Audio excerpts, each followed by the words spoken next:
બોલો બેન. પહેલા તો સૌને જય જગન્નાથ. જય જગન્નાથ. હું અમદાવાદવાસી.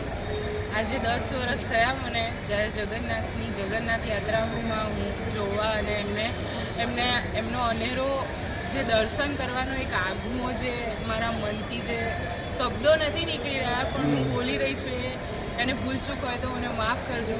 પણ જે તૈયારી છે મારા નાથની આવવાની ને એ મારા હૃદયને અને મારા આંખના જળજળિયા લાગી રહે છે. આપ સૌને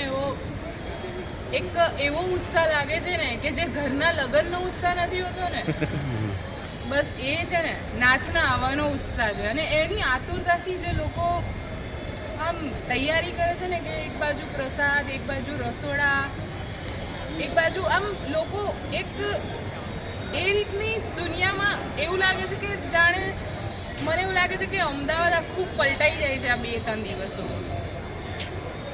કેટલા વર્ષથી આવો તમે મંદિરે? હું લગભગ મારા મેરેજ થયાના આજે 10 વર્ષ થયા. હું 10 વર્ષથી આવું છું.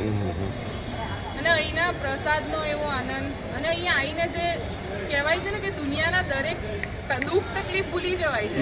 બસ ખાલી આમનો ચહેરો જોઈ અને એ જે ખુશી આવે છે ને એ તો ક્યારેય કદી નથી આવતી. અને બસ આમનો જ એક આશરો જે છે આપણને કહેવાય ને કે અમદાવાદમાં માહોલ એક ક્રિએટ કરી દે છે. બસ મારી માટે એવું જ છે કે હંમેશા આ નાથ આપણા અમદાવાદ પર અને સૌના પર કૃપા વરસાવતા પડે. Thank you. તમારું નામ શું આપનું? મારું નામ કવિતા રાજપૂત.